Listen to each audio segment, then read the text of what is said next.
This is Optimal Health Daily, episode 1087, Eating Dirty Food as a Clean Eater, by Tynan of Tynan.com, and I'm Dr. Neil. Hey, happy Sunday, and welcome back to the show where I act as your very own personal narrator and read to you from some of the most popular health and fitness blogs online. Now, really quickly, we've given away a bunch of books on Instagram. Now we're doing this once a week. So if you're not following us on there, now's a great time. You can find us on Instagram at Old Podcast. But for now, I'm going to keep this intro nice and short, so let's get right to it as we optimize your life. Eating Dirty Food as a Clean Eater, by Tynan of Tynan.com. I'm sitting outside the Viking Museum in Oslo, Norway. The museum is closed, but the little ice cream stand in the otherwise empty parking lot is still open. I'm on my third ice cream. Eating ice cream in Norway is about as nonsensical as it gets. The ice creams are the kind you find in freezer chests at truck stops. Norway is the most expensive country on the Big Mac Index, and easily the most expensive country I've ever visited. So each ice cream costs around $4. It's not really warm here. Oh, and I don't usually eat ice cream. When I travel in new countries for short periods of time, say under a week, I allow myself to eat anything and everything. I do poorly with gray areas, so my diet is either 100% on or 100% off. Although some things like soda and margarine are so offensive that I never eat them. It's usually 100% on, but I recognize that with 2 or 3 days in a country, my time may not be best spent scouting around for a decently healthy restaurant. Also, I'm pragmatic enough to know that a few days of eating crap food probably won't affect my long-term health. What I like most about these quote-unquote cheat days is how predictably they remind me that I like eating healthy. Because of my perceptions before beginning to eat healthy, I imagine that most people would find this hard to believe. I remember exactly what I thought when I realized that certain foods, sugar and flour, needed to be eliminated from my diet. Quote, I have to do this, but it's going to be a big sacrifice. I was willing to make that sacrifice, but the reality of the situation turned out to be quite different than expected. So for people interested in understanding what it's objectively like to eat healthy, or for those trudging through the acclimatization process, I figured I'd offer a few paragraphs describing what it's actually like. There are sacrifices to be sure, although they aren't what I initially expected. The biggest downside is convenience. Your restaurant options go from roughly every restaurant in the city to less than 5. You usually just can't get a meal on the go. You have to go out of your way. For example, when going skiing, there's no food on the mountain that I can eat. So I have to make sure that I eat before skiing and then drive 10 minutes away from the mountain afterwards to the one healthy restaurant in Tahoe. This isn't normally a big deal, but I'll admit that when pressed for time, I think back to how convenient it was to just grab a burger and keep moving. The other notable downside is that you become an inconvenience to your friends. If they want to eat with you, they have to go out of their way to one of your restaurants.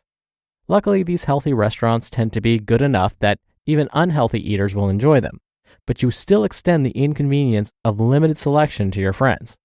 Enjoyment of food isn't the liability I thought it would be.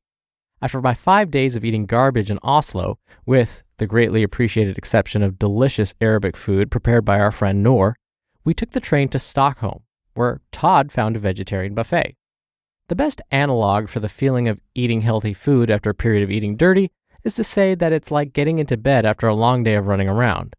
Just as you don't realize how tired you are until you hit the pillow, you don't realize how much you love healthy food until you take that first bite of spinach lentil soup. Our whole meal of beans, vegetables, and little else was punctuated with us vocalizing how good the food was, almost involuntarily. The first bite of junk food tastes good, even to someone accustomed to healthy food. The second is okay. By the end of the meal, it's a little bit gross, and my stomach feels full in a way that feels natural only if you've never eaten healthily for a significant period of time. Half an hour after the meal, I'm craving more junk food, even though my stomach feels a bit sloshy. I feel tired and usually think to myself, that meal was so dumb.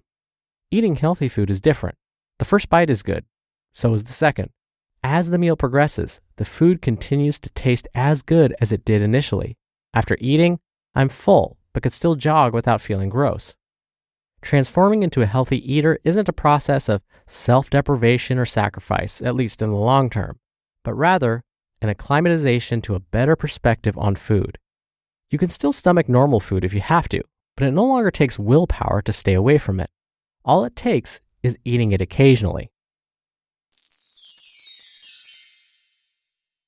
You just listened to the post titled, Eating Dirty Food as a Clean Eater by Tynan of Tynan.com. Dr. Neal here for some of my commentary. Now, it's a known fact that as we get older, our taste buds change. Salt doesn't hit our taste buds as strongly as we get older, and so you'll often see folks beyond the age of 50 or so maybe adding more salt to their foods. And again, it's simply because we're not as sensitive to that taste anymore. Our dehydration signals aren't as strong, and so we often are dehydrated as we get older. But something that I think we need to study a little bit more is this idea of our diets changing our taste buds.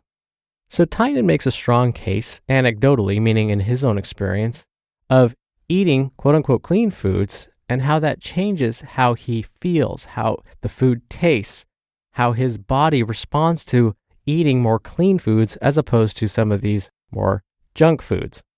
In my experience, when I treat patients, they've also said the same thing to me, that once they get off, let's say, sugar for long enough, when they go back to it, things taste almost too sweet. When they follow a vegetarian or a vegan diet for so long, the taste and smell of animal foods actually makes them physically nauseated. Is this all in their heads? Possibly. And that's why I think we need more research to know.